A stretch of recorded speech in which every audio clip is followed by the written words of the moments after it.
What's going on, YouTube? I'm back again with another video for y'all, man. Make sure you like, comment, subscribe, and we gonna get right back into it. Now, this is going to be a video of 3 mistakes that I see people doing all the time that's keeping their credit score down.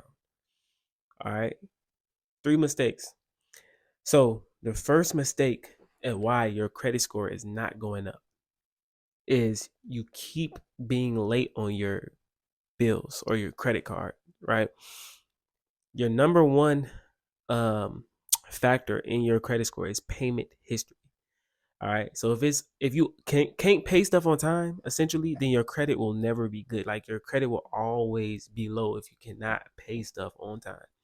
So if you continuously get late payment after late payment after late payment, get a new account, late payments, new account, late payments, your credit will never be good because your payment history weighs so much in your credit score. All right. It weighs so much in your credit score. All right. So put everything that's on your credit, make sure you put it on auto pay. Right. So you don't have to deal with having late payments. All right. You have 100% payment history. Your score is going to be somewhat, decent. Okay. It should be somewhat decent depending on the rest of your profile. All right. So that's the first thing I'm saying. It's the first thing that that I see all the time that people, keep messing up on their credit profile, what's hindering their score from going. Second is utilization on credit cards. I know when you get $1,000 limit, you want to max that card out. Some people might have bad spending problems or whatever, but you max that card out and it reports your score is going to tank. Okay, your score is going to tank. How the credit algorithm works is that you don't want to look like you need the credit. If you look like you need the credit, you're going to get penalized. All right. You're going to get penalized if you look like you need it. So keep the balance on the card at like 10%. All right. And for my more advanced people, you can max the card out as long as you know the statement date on the card. If you know the statement date on the card, then you can max the card out and then have that balance down to 10% at the time of the statement date. All right. The statement date is when it reports to your credit. All right. So you can figure out your statement date by calling the company. It should be on Credit Karma. It's in your app where your statements are at. That's how you can see your statements. All right. So you want your utilization to be at 10%, anywhere between like 2 to 10% to maximize on your credit score. Now, if you have 100% payment history and your credit card use is 2 to 10%, your credit is more than likely going to be somewhat decent.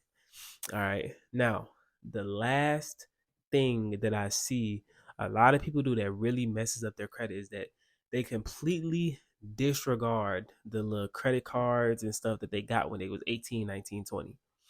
All right. They disregard them and they close them. All right. So for y'all that don't know, age is a big factor in your credit report. All right. Age is a big factor. So by you getting a card at 18, like, I see girls get Forever 21 cards all the time.